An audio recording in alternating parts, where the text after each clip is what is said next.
Hello and welcome back to another video to help you pass the Science of Teaching Reading 293 test. Follow along with me as you watch this video. Start by meeting me at www.teacherstr.com, which includes both informational blog posts as well as test preparation products that are all designed to help you pass the STR 293 exam. For today, let's begin by clicking right here at the top.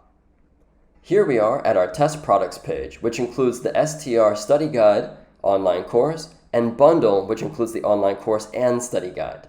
Today we're discussing the online course, which is best for visual learners who enjoy learning through video, whereas our study guide is best for reading learners, and our STR bundle, which includes the online course and study guide, is best for those type A people who just need to feel 100% confident when they begin to take their test. Let's go ahead and click on the online course. This is a paid program, but I can show you exactly what it looks like because I'm enrolled in it.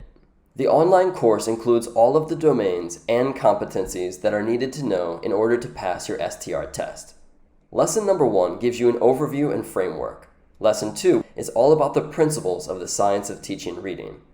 Next, we have reading instruction, phonemic awareness, an introduction to comprehension, and concepts about print, reading levels and outcomes, fluency, variety in reading, phonics, which we're going to look at today, structural analysis, assessments in reading, vocabulary for reading, and then we finalize our lessons with a lesson fully on comprehension before we get into the workshop where we teach you step by step how to write a passing response for your constructed response question. But in this video, I'll share with you lesson number 9 for free, so that you can both get the information that's covered in the lesson to help you pass your test, but also get a first-hand perspective for what the online course looks like in case you would like test preparation content explained directly to you. Without further ado, let's jump into lesson number 9. Welcome to the Science of Teaching Reading 293 Test Prep course.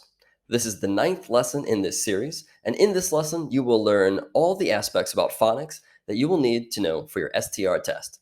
By the end of this lesson, you will know the importance of phonics for reading development, how to teach phonics, how to differentiate instruction to meet the needs of all of your learners, and how to assess phonics to check for their understanding. For the Science of Teaching Reading exam, here are the key factors that you'll need to know. Again, what it is, how to teach it, how to differentiate instruction for it, and a method to assess it. Let's keep going. The definition of phonics is the instruction to teach children the correct sound to symbol relationships in the English language. To teach phonics, the instructional strategy that you'll want to know for the STR test is the whole to part instructional method. This instruction goes like this. The teacher writes a sentence on the board, each having a common element underlined. Let's take SH, for example. Then, the teacher and students read aloud each sentence. The student reads aloud the underlined word, for example, a word with SH, using this example like fish or cash or ship. Teacher circles the target language, and the students make the sound of the target language. Here it would be sh for SH. The teacher and student repeat with next example sentences. Here's how to differentiate instruction in phonics for all of your learners. For struggling readers, focus on key phonics and high-frequency words and slow down the pace of instruction. Reteach skills that are lacking and use concrete examples and provide additional practice. For our English learners, use transferable knowledge from their first language and explicitly teach the sounds and meanings that do not transfer from their first language. For our advanced learners, increase the pace and complexity of instruction and build on to their existing knowledge and skills. In order to assess your students' understanding of phonics, start in isolation.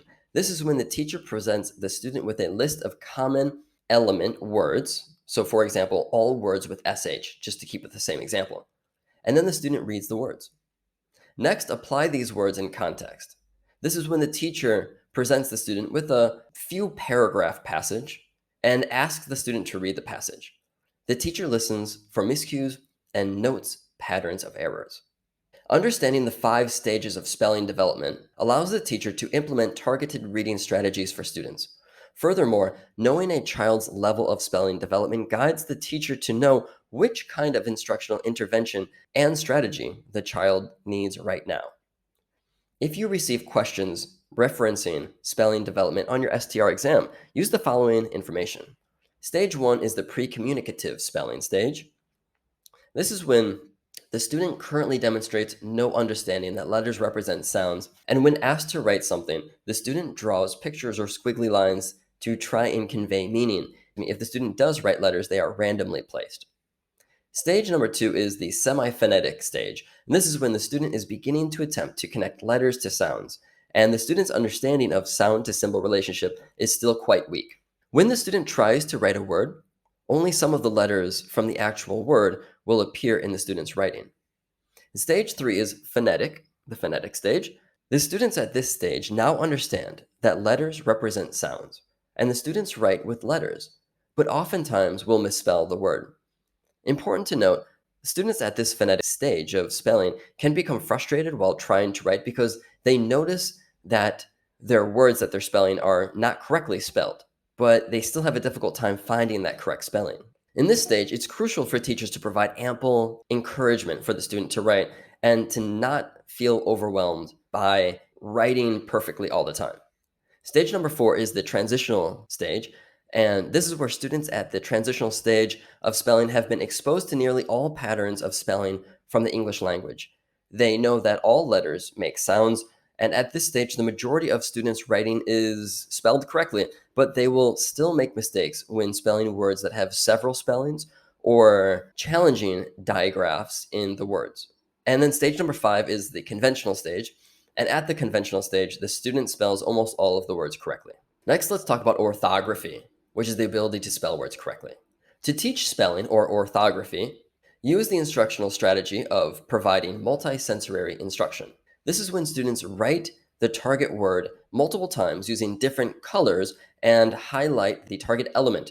For example, boat in a different color. Right here we have B-O-A-T, but the O and the A are highlighted in a different color. So you will select words, all words that have O and A together, as well as instruct the students or train the students to say each letter as they practice writing the words. In order to provide differentiated instruction to meet the needs of all of our learners for spelling or orthography, for our struggling readers, focus on the most important spelling skills and patterns that the student will see most often. So think about prefixes like pre and sub, things that we see a lot of the times that are most useful to them. Next, use tactile approaches to teach them and get them learning in a hands-on way approach. Now, for our English learners, explicitly teach English roots and affixes. And for our advanced learners, again, increase the pace of instruction and build onto their existing skills. Present them with more challenging topics and activities to work with. To assess a student's spelling, begin in isolation. This is where the teacher gives a traditional spelling test. Then, use the in-context approach, and this is where the teacher uses a student's own writing passage and notes patterns of errors. Now, what instructional strategy should be used if a student is having a hard time telling apart P and B or D and Q? Use the multi-sensory instruction strategy of having the students write in sand or write in the air.